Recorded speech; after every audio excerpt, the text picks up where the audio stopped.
Well, let's talk more, shall we, about the title race then after Arsenal's point at City on Sunday. Joe and Sam here with me. How do you view that point for City and for Arsenal? Arsenal the happier? Yeah, I think so. I think, we were discussing it before the game, and actually, with Arsenal's goal differences we can see here, actually, they're within one Liverpool slip-up of actually going back to the top of the table. I think, that City being a point further behind, it is actually more of a disadvantage. But yeah, I think Arsenal could be really delighted with that point, especially given their record at the Etihad and the games they've got left, you feel? Yeah, I think it was a really symbolic result and performance for Arsenal. Their record at the Etihad before them was terrible. I think they'd lost on their last 9 visits.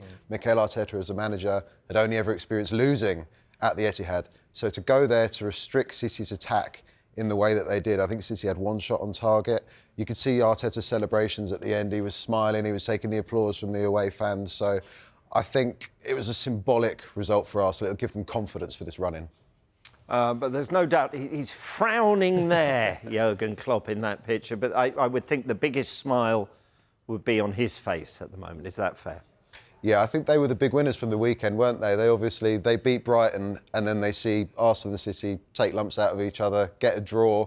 They're sitting pretty 2 points clear at the top of the table. It was the manner of the performance against Brighton. I know they went behind, but they were clearly the better team, really peppering the goal, eventually got that win. And they're just so hard to put away, Liverpool. Even though they went behind, they came back to win again. They keep doing it. So, yeah, their consistency is amazing. They've only lost 1 game since Christmas, Liverpool. So, yeah, they're the big winners from the weekend. OK, before we go any further, I want to show you this, because we've been tracking this all season, and this is the Opta Predictor. It's supercomputer, which we know never sleeps. But what it's doing is it's churning out these results and these predictions for the first time this season. Here we go. Liverpool, according to the Opta Title Predictor, are favourites at 47.7%. In fact, they've swapped places with Manchester City, have now gone down to 33.5%.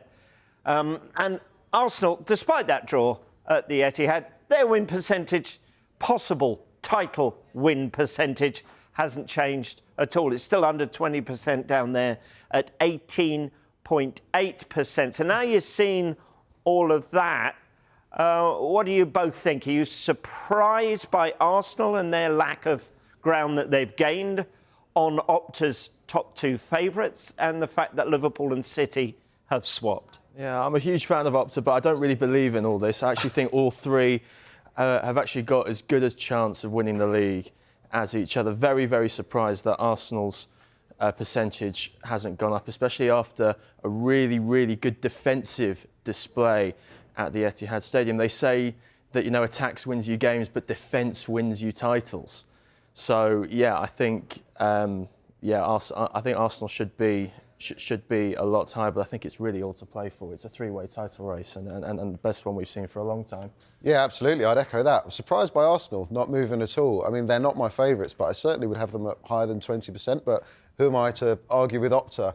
I think it's interesting, Liverpool are nearly 50% now. They only hold a 2-point advantage, but there's only 9 games to go. And we've seen the level at the top of the Premier League in the last few years. A 2-point lead with only 9 games to go is actually quite a lot. So it kind of explains maybe why Liverpool is so high up. But that's a huge swing, isn't it, really? City no longer favourites, surprising.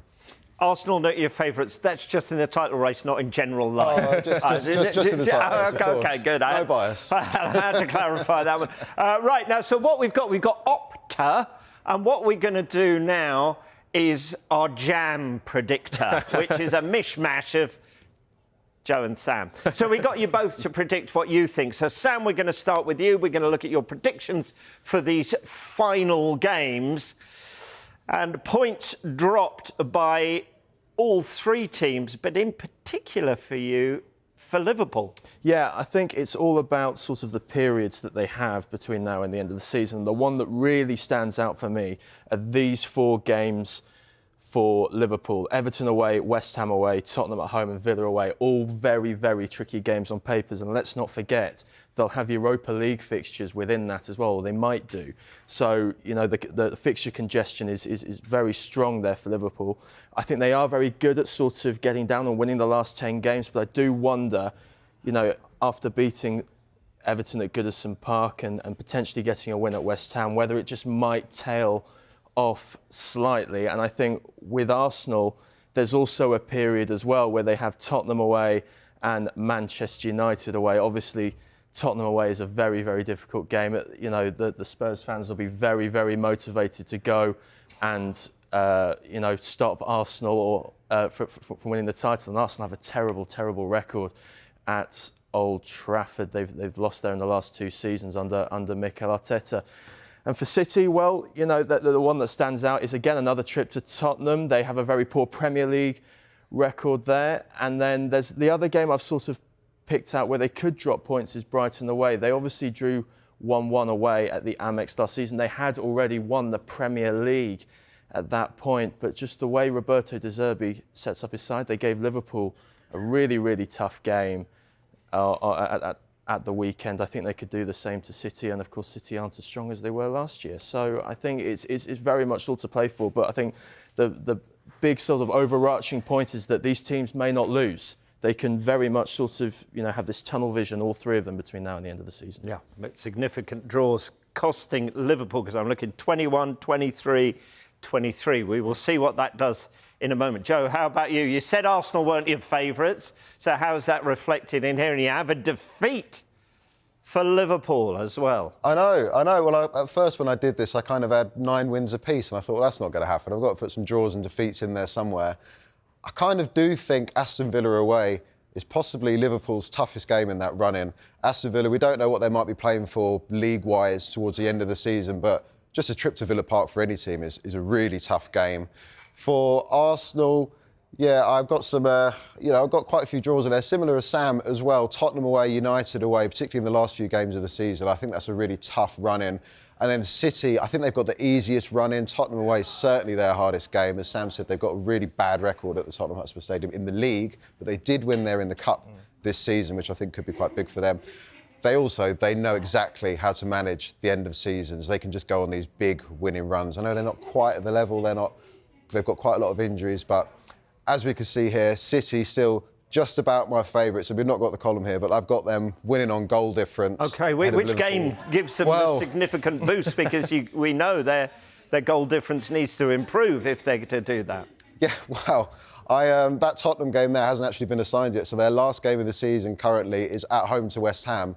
And for some reason, I can see them getting a big win against West Ham. Perhaps West Ham are preparing for a Europa League final, resting players, who knows. But I did a little predictor this morning. I had City winning that game 4-0.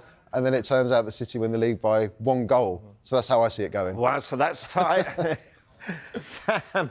Yeah, I've gone with the goal difference route as well. And it is so important between now and May the 19th. It's not just if you win, it's how you win. And these sort of midweek fixtures that are coming up tomorrow, Arsenal host Luton, Liverpool host Sheffield United. It actually could be a very much of a shooting match between the two. But yeah, I think, you know, Arsenal are actually very much in with a shout, especially with the games they've got left. Yes, they've got Spurs and Manchester United, but if it's the current Spurs and the current Manchester United we're seeing, I think Arsenal can absolutely show the you know, ambition to go and get a result from those 2 games.